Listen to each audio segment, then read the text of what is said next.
A little while ago, I made a video talking about a bunch of hidden Easter eggs I found in the Silent Hill 2 remake. However, that video wasn't a definitive list, far from it, and recently I found a few new Easter eggs that I thought were really clever, well hidden, and even some of which I'm certain most players may have never seen before. So in today's video, let me take you on a trip once again through this foggy little town as I show you more Silent Hill 2 remake Easter eggs you missed. To start this video off, let's take a look at our protagonist, James Sunderland. There are some really clever details Bloober Team have hidden in his design. Firstly, if players face the camera towards James while he is holding something on his left hand, we can see what appears to be an indent or a mark on his ring finger. This indicates that James has recently removed his wedding ring, and since Mary has been dead for 3 years, it makes you wonder why exactly did he remove it recently. I personally believe it was due to his feelings of guilt, or just the town of Silent Hill in general made James feel uncomfortable.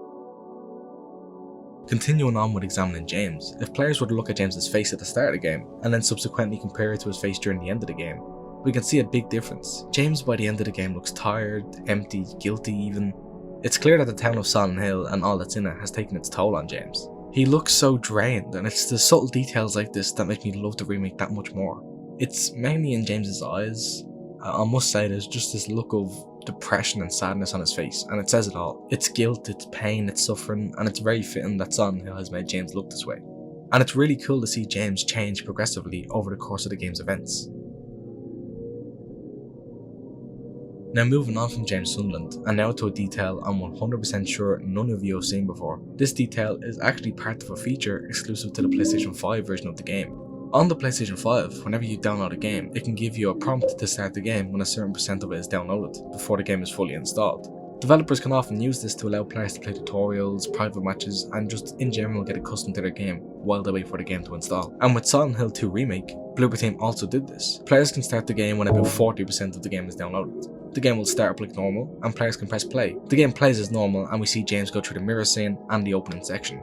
However, just past the first save point, as players approach the graveyard where they'll then meet Angela for the first time, players will actually be blocked from entering the graveyard. A prompt then shows up telling the player that they cannot proceed until the game is fully installed, so players are forced to close the game and wait patiently until it's done downloading. It's really interesting to see this kind of build of the game that Bloober Team made. I also noticed in this kind of half-installed version of the game, the performance was pretty choppy to say the least. Playable, but stutters and FPS hiccups about. I find it so cool that Bloober Team added this section into the game so that players can get accustomed to the game's atmosphere and vibes before being fully let into the town of Silent Hill. I also just find it really interesting seeing this unique prompt and text that many players may never see. However, in this version of the game, there's not much to do. There's the 2 cutscenes you can watch, and that's about it. So you're best off just waiting for your game to fully download. Now, something that is also exclusive to the PlayStation 5 version of the game is the light bar health indicator. As James takes damage, the light on your DualSense controller will reflect this. When James is healthy, the light will be green. When he has taken a bit of damage, it'll be orange. And when James is really in trouble and badly hurt, it'll be red. It's just the little details of immersion like this that can cause players even more panic. Something players may miss on their first or even second or third playthrough is actually hidden in the game's inventory screen. Behind James's items, there appears to be some distorted footage of something. It can be hard to make out what this footage is, and to some players, it may even just look like random colours moving about. However, the background footage is actually the footage of James suffocating Mary. Comparing the footage seen on the inventory screen to the actual clear scene of James killing her, you can see that they're the same.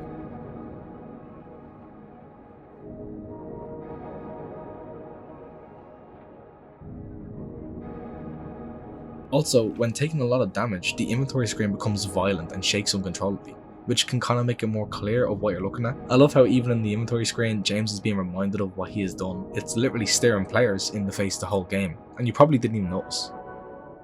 Now, in relation to what James did to Mary, is our next Easter egg up. In apartment 201 in the Woodside Apartments, before players have their first proper encounter with Pyramid Head, if instead when you enter the room, you turn right, players can find a small yet familiar bedroom.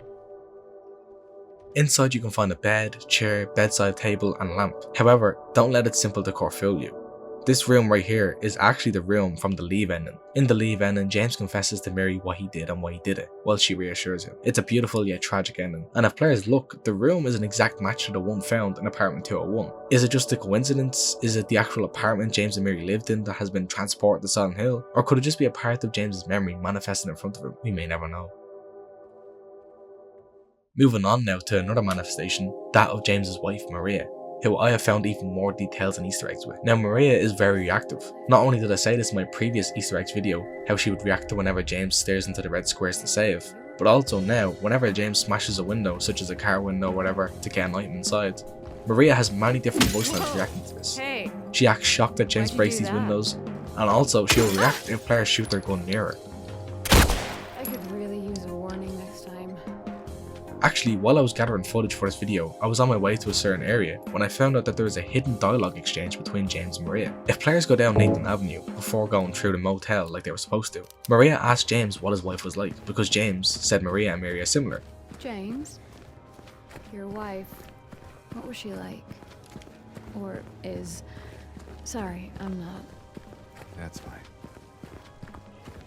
Why do you ask? Just curious. I'm not sure I want to talk about it.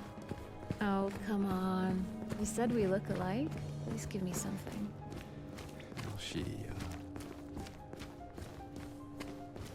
liked to play the piano. I'm not sure if you're really that much alike.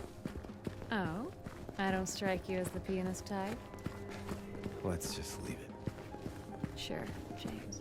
This little dialogue exchange is super unique and it's easily missable since I've played this game over 8 times and for close to 100 hours and I've never seen it. Now, arriving at Pete's Bowl-O-Rama, we get a callback to the original game, and it's not just Eddie's Pizza. In the original game, players would enter the bowling alley when searching for Laura. You also here encounter Eddie for the second time. Before entering in the original game, Maria will stop James, remarking that she hates bowling and that she wants to wait outside. This is because Maria isn't real and she can only be seen by James. So if she were to enter and be seen by Eddie and Laura and the fact that she's not there, it would kind of just break this spell she has over James. And in the remake, since this encounter doesn't happen here, you encounter Eddie and Laura instead in the movie theatre, James will now offer when walking into the bowling alley that Maria should stay outside, and when she asks why, he kinda just dismisses the idea entirely. I'll just look around the place. Why would I want to wait outside? I thought you might not want to. James, if you don't want me around anymore, you can just say it. No, it's not that. Just a stray thought. It's a fun little callback to the original game that again players can only get if they choose to not go through the motel with Maria straight away. Now a small little side Silent Hill 1 Easter egg can be found in Haven's night strip club. After making our way there with Maria, in the Lost and Found box we can find a pair of really distinct sunglasses, of which they resemble those of Sybil Bennett's, a police officer that the main protagonist Harry Mason meets at the start of his journey in Silent Hill 1. Now the next detail is related to the red squares that James uses to save his progress throughout the whole game. James uses the infamous red squares to save his progress. To do this, James stares directly into them, looking back on himself as you save your game. It's kinda like he's looking into his own mind to remember his progress, and it's really eerie and honestly memorable. The save screen in Silent Hill 2 is iconic, both the original and remake. However, after James has seen the videotape, and his delusion has worn off, and now that he has realised what he has done, he is aware of his actions. If you interact with a red square after the videotape, James now won't look forward at himself. He averts his gaze to the left and right sides of the screen, his eyes dart around, and he refuses to make eye contact with himself. He's ashamed of what he has done, and to the point he can't even bear to look at himself. He can't look at the monster that killed his wife. This is the first and only red square available after witnessing the videotape, so you can only see these unique facial expressions from James this one time. Some players, however, have made the misconception that James acts this way because of the Angela's staircase scene. And while yes, this red square is placed just after that scene, James isn't reacting this way because of what he has seen happen to Angela, as tragic as it may be. And now finally, to end this video, is honestly a super creepy detail I found with Maria, but this time it's not when she's following us around. When James encounters the twin Pyramid Heads at the end of the game, the twin Pyramid Heads string up Maria and kill her again in front of James. Now there's a lot of deep symbolism as to why this happens, but I'm not going to get into that now. However, something I noticed is after you beat the Twin Pyramid Head boss fight, if you look up at Maria's corpse, you can notice she is actually smiling.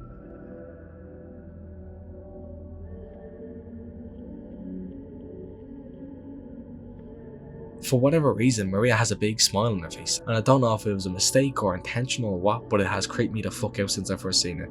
She's dead, but like, she's not. She's like watching James and smiling. Like, it gives me chills just thinking about it. So there we are, another list of hidden details and Easter eggs you may have missed in Silent Hill 2 Remake checked off. And I honestly think this is better than my last video, as a lot of the Easter eggs in this video I have seen little to no coverage of online and in other videos, so I do hope you learned something new today. And if you did learn something interesting or new maybe, or just enjoyed the video, please feel free to give the video a like as it helps push my video out to other Silent Hill fans who'll probably like it. As well as, you know, maybe you should subscribe if you like survival horror stuff. You know, that's my bread and butter and stuff, you know. Anyways, that's gonna be all for me now in this video, so I will see you in my next video. Peace.